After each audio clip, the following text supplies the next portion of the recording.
We all have powers. We are all Spider-Man. You ever hear of a super collider? Let me guess, you all got sucked out of your own dimension. If we don't destroy the collider, none of us will have a home to go home to. Let's go save the world. Woo! That's new.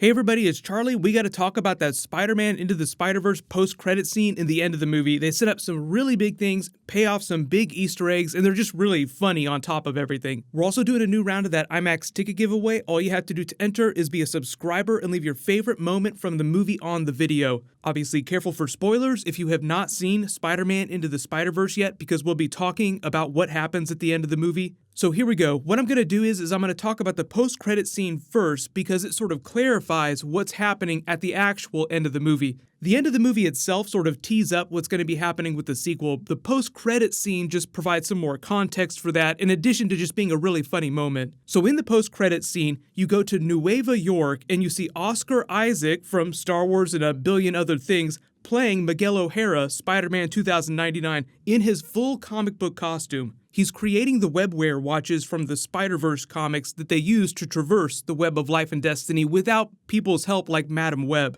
So he creates the watch that allows him to independently travel between universes and says, all right, back to the beginning, and they go back to the Spider-Man 1967 original TV series to recreate this moment of Spider-Man pointing at each other. So they go back to basically recreate a GIF that you've probably been seeing all over the internet for the past year because of all the Spider-Man stuff that's been going on. That man's an imposter.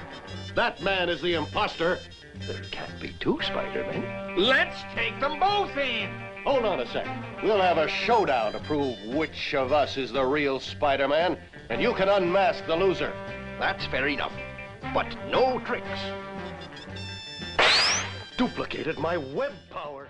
So it's just a really funny moment. If you've never seen that episode, it's Spider-Man 1967, Season 1, Episode 19B. The title is Double Identity, and it's basically just Spider-Man catching a thief in the act, committing a bunch of crimes, dressed up, masquerading as Spider-Man. So like they do earlier in the film, they jump between different animation styles within the film. So in the 2099 scene, when Miguel O'Hara is getting ready to use the watch to travel back in time, he's animated the same way the other regular characters are during Spider-Verse. But when he travels back to 1967 in that cartoon, he's animated like the 1967 cartoon. So it's just a really funny moment, but essentially what they're telling you is because this is real, is that he's creating the webware watches, which is how they'll accomplish their future crossovers. So in the movie, it's Kingpin creating a device so that he can actually bring his family back from another universe. So his giant machine starts collapsing universes into each other, which causes the other versions of Spider-Man, like Spider-Gwen, Spider-Man Noir, Peter Parker, to fall through the multiverse into Miles Morales' Earth. But the longer they stay, the more their bodies become unstable because they weren't meant to be in other people's universes.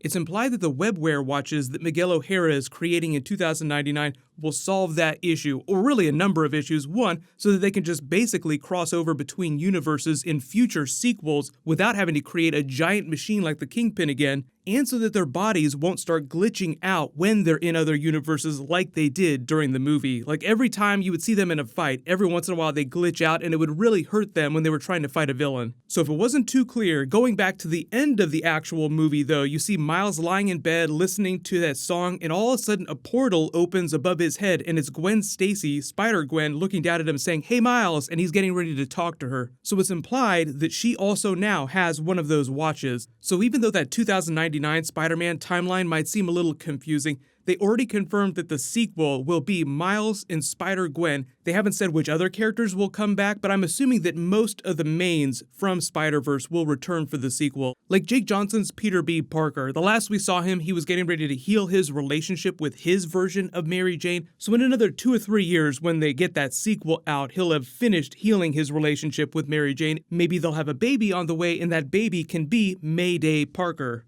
The other big Easter egg in that post-credit scene, the webware watches from the comics, is that in the comics, those watches are the workaround for Madam Web, but they're also a big story device for the other larger community of Spider people when Peter Parker and Miles Morales are in other comic book titles having other adventures. So originally, they were created so that people like Spider-Woman, Jessica Drew, could assemble her own team of other Spider people, and they could have their own multiverse team-up title without the help of Peter Parker or Miles Morales. What surprise that a couple weeks ago, Sony confirmed that they're doing another spin-off film to Into the Spider-Verse, and it's going to be an all-female Spider-People team-up. They didn't say what the story's going to be, but they did confirm it was inspired by the Spider-Women Jessica Drew team-up comic book. So you have people like Spider-Gwen, Penny Parker, Jessica Drew, May Parker, maybe they'll do a version of Madam Web. You also have Silk, pretty much every female character you could imagine. There's not that many female Spider-People in the Spider-Verse, but Spider-Geddon has been increasing those numbers exponentially.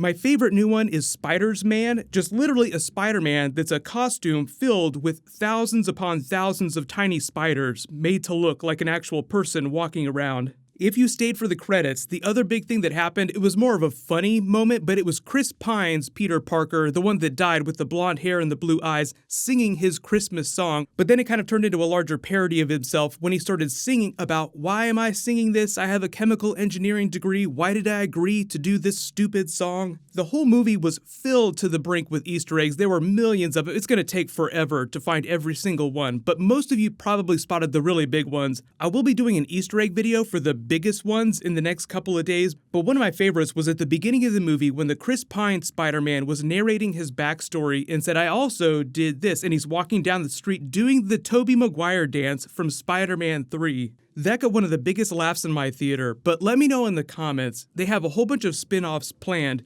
Where do you want to see Spider-Man 2099 show up again? Do you want him to get his own spin-off movie, or do you just want to see him during the sequel? The producers of the movie said that they literally talked about doing every possible thing you could imagine. They wanted to bring back Tobey Maguire and Andrew Garfield to do voices for characters, but the powers that be at Sony and Marvel just told them to hold off, like save stuff for sequels. So I do think that at some point we will get Tobey Maguire and Andrew Garfield voicing characters inside a Spider-Verse movie.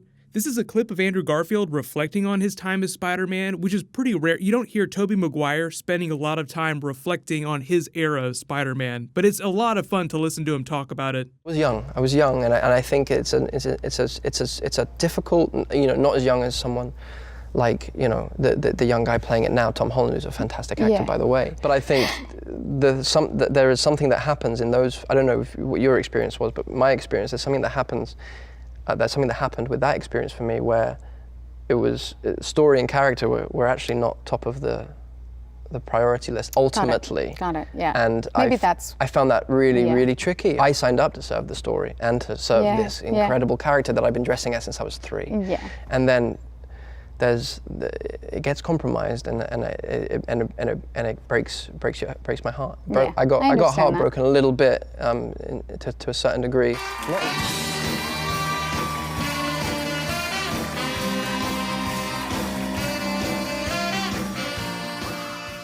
So Andrew Garfield and Tobey Maguire come back, but here's the thing. Who would you want them to voice if they do characters? Do you want them to do other versions of Spider-Man, or would you want them to voice non-Spider-Man characters? Because like they have a 616 universe inside the Spider-Verse, you could just say that their movies occurred in different universes. So they did think about canonizing the events of all those movies into the actual animated Spider-Verse, and they're close to doing that with the MCU as well. But it'd be more of a joke, and you'd actually have to get one of the actors from the Avengers to voice their character to legitimize that. Tom Holland doing an animated version of his Spider-Man would probably be enough to accomplish that. You just have to have him show up in his own Stark Tech suit so that you would know it was him. And there was a lot of love for some of the suits from the games, like Spider-Man PS4, they had the advanced suit. There'll be a lot of that I'll cover in my Easter egg video, but leave all your requests in the comments below. Click here for my non-spoilery review of the movie, and click here to check out that new Batman vs. Robin Titans trailer. Thank you so much for watching. Everybody stay awesome. I'll see you guys tonight.